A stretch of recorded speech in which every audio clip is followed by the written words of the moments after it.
and Friday will be the 10th. And this is when Rasulullah sallallahu alayhi wasallam, he moved to Medina, and he asked why people are fasting on this day. They said this is the day why the Yahud were fasting. This is the day that Musa alayhi salam was saved. He said we are more deserving than them with Musa. So he fasted on the day of Ashura. And the best fasting after the fasting of Ramadan is the fasting of the month of Muharram.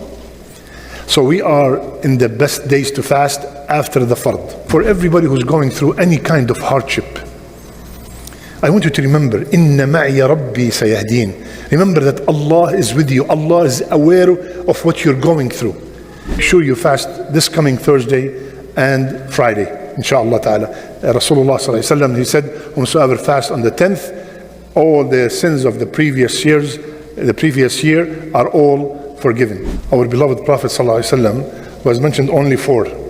Musa's story alayhi salam, stories were mentioned in the Quran over 130 times, from the moment he was born to when he grew up and started spreading the da'wah, when he killed a man by mistake, when he fled out of his country, and the famous story, which is today's story, is when he took Bani Israel and they were running away from Pharaoh and his soldiers.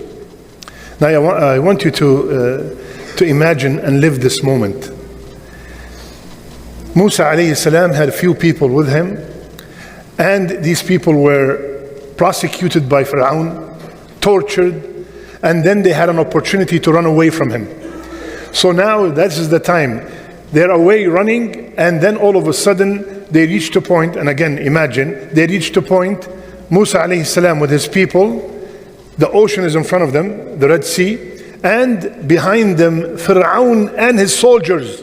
And you could imagine Pharaoh's soldiers, yani a huge army. So these people looked at Pharaoh's army, and what did they say? Inna lamudrakun. They told Musa alayhi salam, we are done, we are overtaken, we are doomed, we're finished.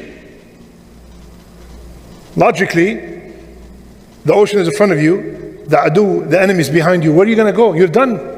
But what did the righteous man, what did this prophet from Ulul Azm, from the best prophets ever, what did he say? Kalla. No, we're not doomed. We're not overtaken. Kalla. Inna ma'iya Rabbi sayahdeen. Allah is with me and He will guide me. Wallahi, I want to pause here 1 second. For everybody who's going through any kind of hardship, I want you to remember, Inna ma'iya Rabbi sayahdeen. Remember that Allah is with you. Allah is aware of what you're going through.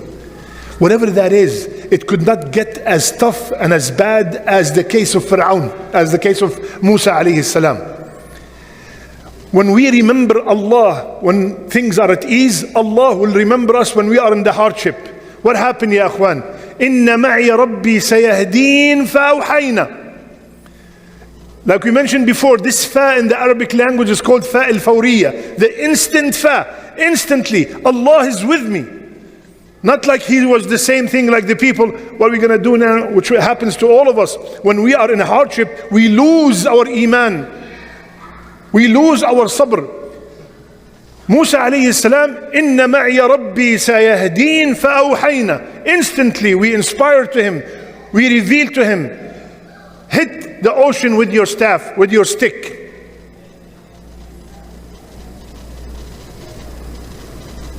Now, Musa alayhi salam, that same stick that he told Allah, أهش بها على غنمي ولي فيها مآرب أخرى, I use it for so many things, right? He did not say, Inna ma'iya asai, I have my stick with me. No. The stick is just a tool. And here we learn from this point that do something. Allah will solve the problem. Allah will take care of this hardship, but you have to do something. You want to tell me that stick opened the ocean? If I go to the ocean now with 500 sticks and I keep hitting till the day of judgment, nothing's going to open.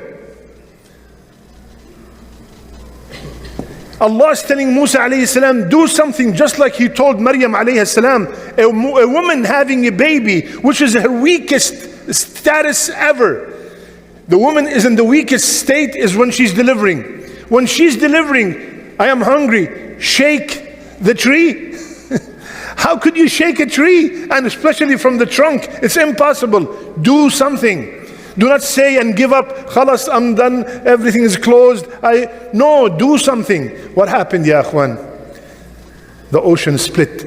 Imam al-Tabari, they call him Sayyid al-Mufassirin, the best of Mufassirin. He said it split into 12 roads. And each kattawd, each side is like a mountain. Like a mountain.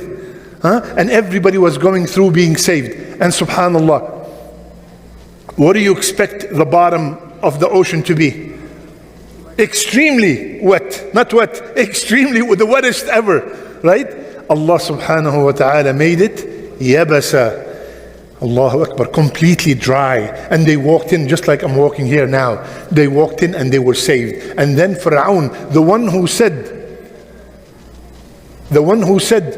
I am the king of Egypt, and look at the anhar, look at all this water, all these rivers running beneath me. Allah subhanahu wa ta'ala, with the same thing he was boasting about, He made it drown with.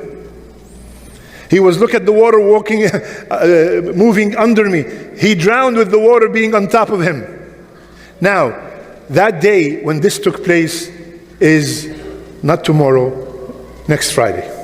Literally, the anniversary of that event is not tomorrow. Today is the 2nd of Muharram, and Friday will be the 10th. And this is when Rasulullah sallallahu alayhi wasallam, he moved to Medina, and he asked why people are fasting on this day. They said this is the day why the Yahud were fasting. This is the day that Musa alayhi salam was saved. He said we are more deserving than them with Musa. So he fasted on the day of Ashura, which is next Friday.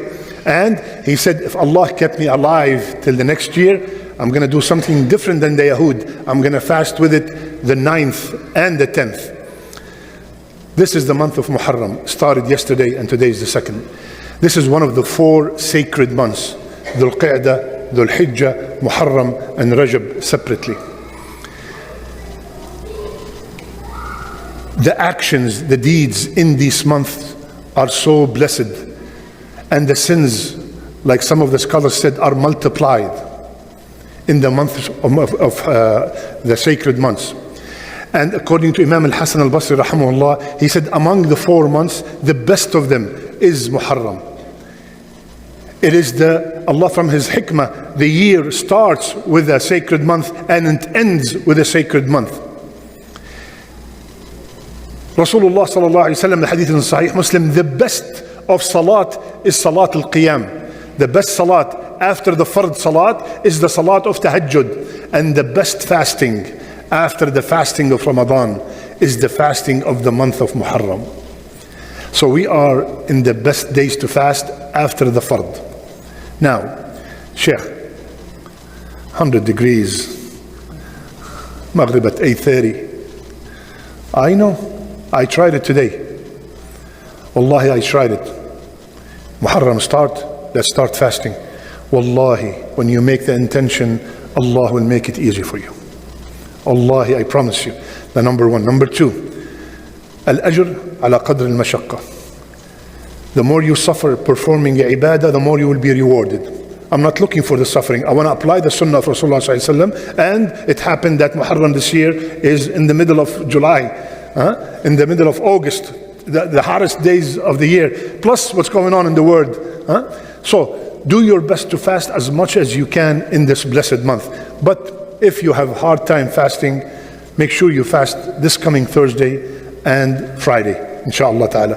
Rasulullah sallallahu alaihi wasallam, he said, whomsoever fast on the 10th, all the sins of the previous year are all forgiven. May Allah forgive all our sins. May Allah give us the ability to fast as much as we can and to do as many good deeds as possible. Make a lot of salat on Rasulullah sallallahu alayhi wa sallam. And we'll see you at Fajr tomorrow at 5:45.